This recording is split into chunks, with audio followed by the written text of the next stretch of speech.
Hi, welcome to the Wise Owl Knits podcast. I'm your host, Cheryl Beckrich, and today we're going to talk a little bit about all the math in knitting design, and specifically how I use spreadsheets to calculate how to write a pattern. Before that, though, I do want to say this is my 50th episode. It's taken me a little over 2 years to get here. I don't podcast as often as I'd like to, but we're celebrating 50. And there is a prize that will be announced at the end of the video, so make sure you watch all the way through and see if you're the winner. The winners came from everybody who made comments on my last 2 videos, and also anybody that purchased a pattern or a product since 2 videos ago. Today I'm wearing my wildflower tee, and this is knit in Frankfurt fingering from Knitty McPurley. The pattern is a couple of years old, but it's been a perennial favorite, and I always enjoy wearing it. I thought I would be able to wear it without anything underneath it today, but it's chilly in my house. It's, a spring day. My allergies are bothering me a bit, so excuse any gravelly voice or any coughing. I'll try and cut that part out if I can, but it's, just part of life in Indiana in the springtime. So let's move on to how I use spreadsheets to not only grade patterns, but just to work out how many stitches to cast on, how many increases to make, and all the things that go into making a sweater a specific shape and size that you want it to be. I'm going to first show you kind of an overview of a whole spreadsheet for a sweater. And this is for my bead sweater, so it's a design that I'm working on now. I've got that up, I think. The spreadsheet shows kind of everything. This is kind of an overview of the whole spreadsheet. So up in the top left in the blue, or outlined with the blue, is just basic sizing for each size of sweater. And I've got at the top, I've got the inches, and that would be the inches at the bust line. Below inches, I have centimeters. So everything that I do in English measurements, I also do in the metric system. So for every entry, there will be an inches and a centimeters. So I've got the finished size, the finished bust size, the neck, the yoke. So that would be the yoke length from here to the sleeve split. And then the length that the underarm to hem needs to be, upper arm circumference, wrist circumference. In the case of this bead sweater, we don't need the wrist circumference because it's a short sleeve shirt. But I always start off with this basic measurements. So whether we need it or not, it is in here. So it's got the long sleeve length, the short sleeve length. When you're knitting along, in this case, a raglan sweater, and you're increasing, I need to know how big the circle of knitting needs to be before we split for the sleeves. Or if you're doing circular increases all around the sweater, the same thing. We need to know that what measurement you need to have before you split for the sleeves to get a specific fit. So I've got that, it needs to be 52 to 96 inches depending on what size you're making at the in circumference before you split for the sleeves. And then once you split for the sleeves, because you're going to add stitches at the underarm and then pick up stitches for the sleeve at the underarm, the measurement of the body before you cast on those extra stitches is a little bit less than what the sweater ultimately ends up being. So over on the other side, I have some information on the yarn that I'm using. I'm using fingering weight, the needle sizes that I'm using, and I don't know how many times I have been bitten by not writing that down at the beginning, because you knit up your sample, you put it down, you think you're going to remember, but you don't remember what needle you used. Did I use a 4 or did I use a 5? So it's important to always put that information down at the very beginning so you know. I also have the stitch gauge and the row gauge here. The stitch gauge is 6 and the row gauge is 8.5. And I will tell you that the more I do this, the less I swatch before I do it.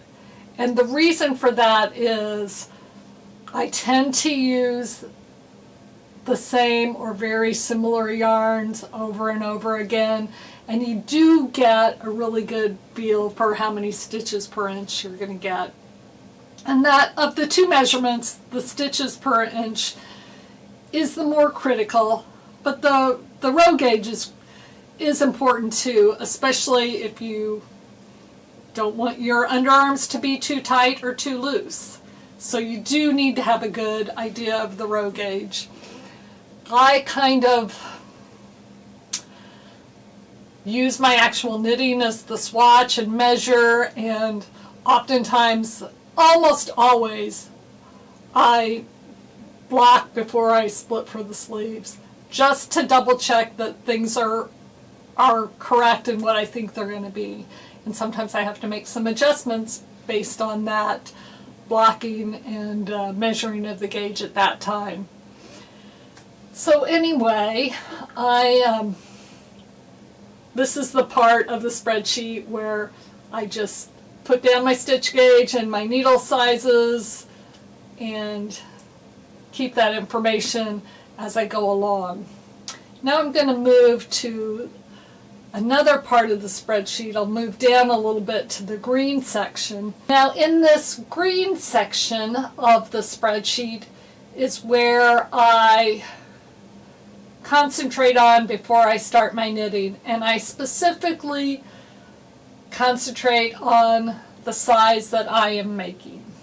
So I have an idea on the other sizes, but I'm really only worried about the second size right now, which is almost always the size that I make, and I make it to fit me because I am a selfish knitter, and also I'm always here to try it on. I know what fits me, and it's much handier for me to try it on myself than to make it for somebody else and then have to get them to come over and try it on or take it to them to try on. I can work with myself as I go, so that is the easiest way for me to do it, and that is the biggest reason why I always make my size first. But I go in, the first line there is the cast on number, and that cast on is based on the neck measurement. It is also based on any kind of pattern repeat that I'm going to have in the sweater. In this case of the bead sweater, it's a 6-stitch repeat, and I want it to be a repeat of 6 plus 3. So I'm doing so many repeats, like 6.5 repeats or 7.5 repeats, so that it is symmetrical when I start off. Now in this case, it'll remain symmetrical, but it will be at a different point in the pattern as I add stitches at the raglans. So you've got the pattern that started, and then as you increase for the raglans, you build off of the existing pattern to add the new stitches. Anyway, I go on and I determine German short row placement, and I also determine how many stitches I need the sleeves to be and how many stitches I need the body to be by the time I get to the sleeve split. And I do that using the stitch gauge to make calculations for how many stitches I need at each point.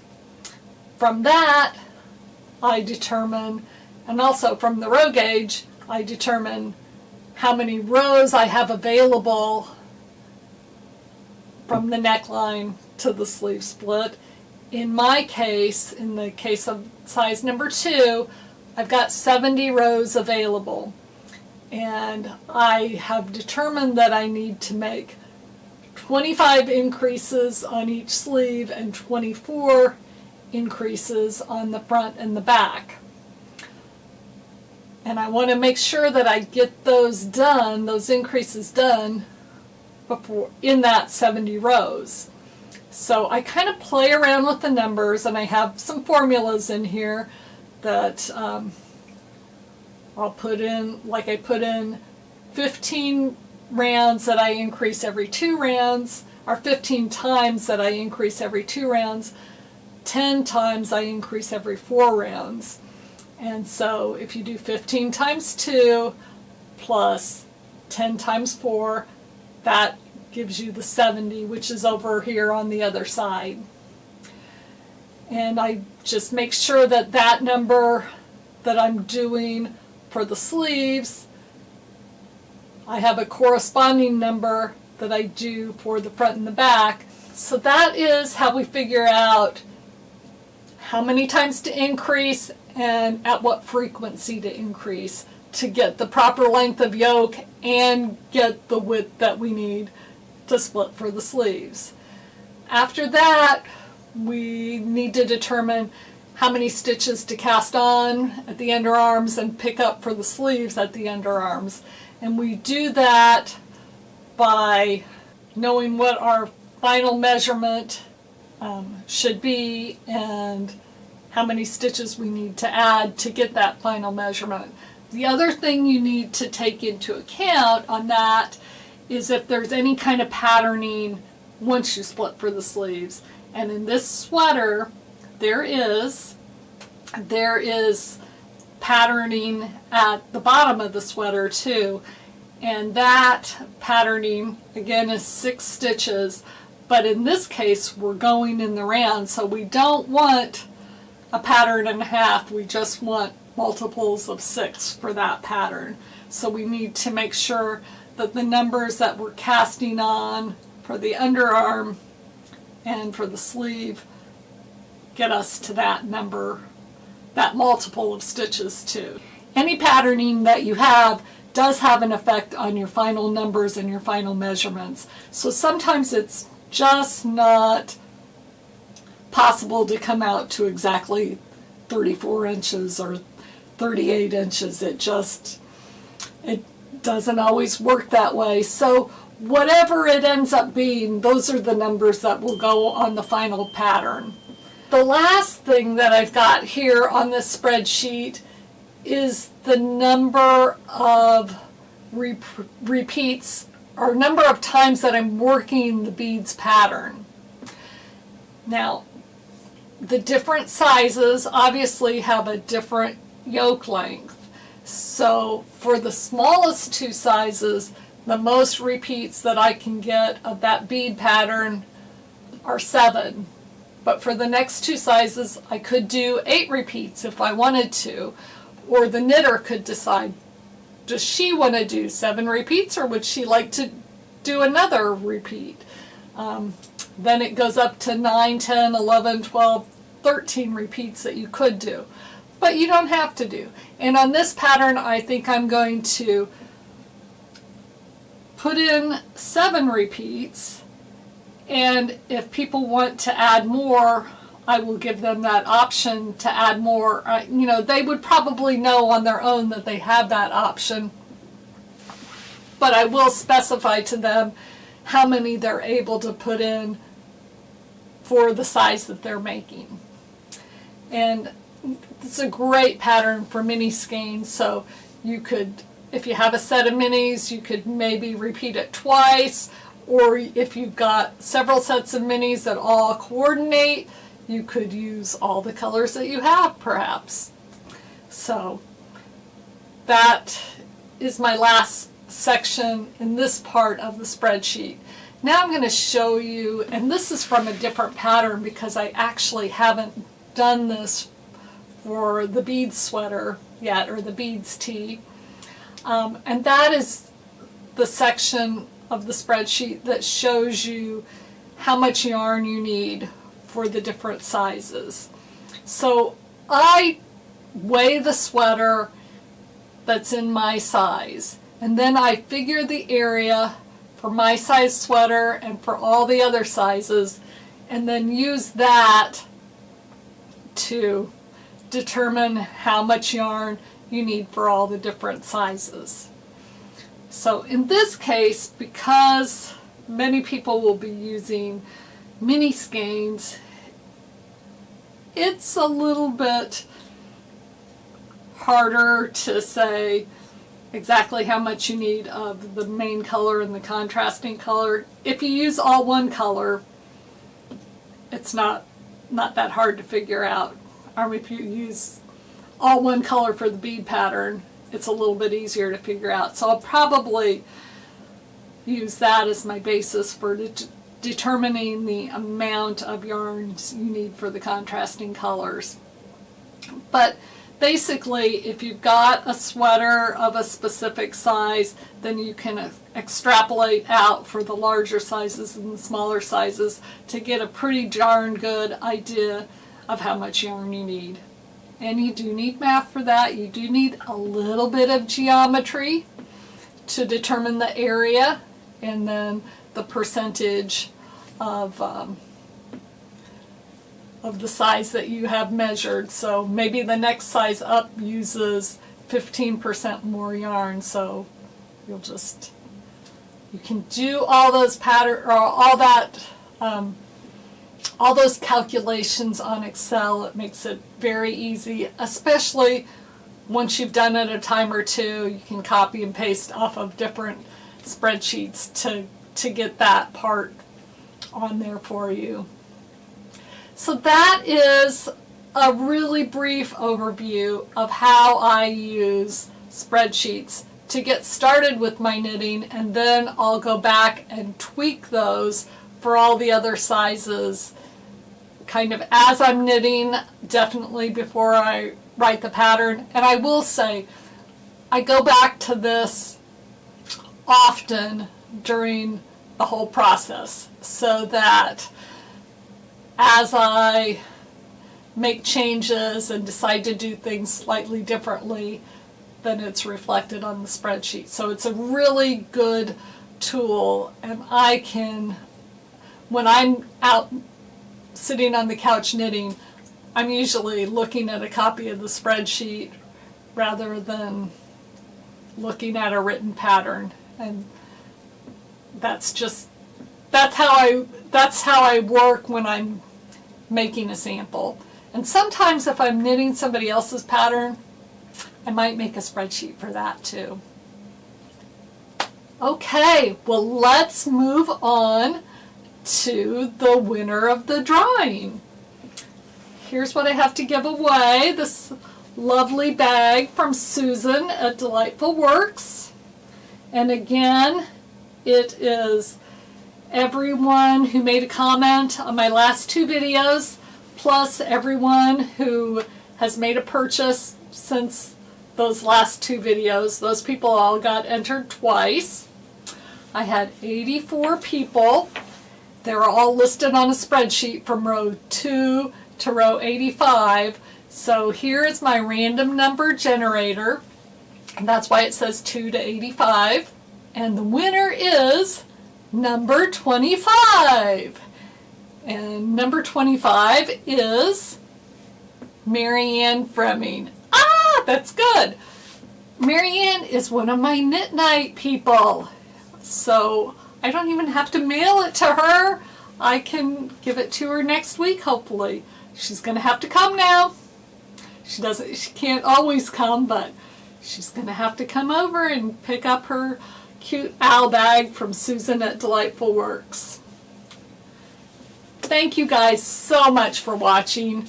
I'm happy to have you here and happy to share a little bit about how I design, and hopefully this thinking everything through and talking about it out loud will make me a better and more efficient designer. Thanks again. See you soon. Like, subscribe, share please. See you soon. Bye.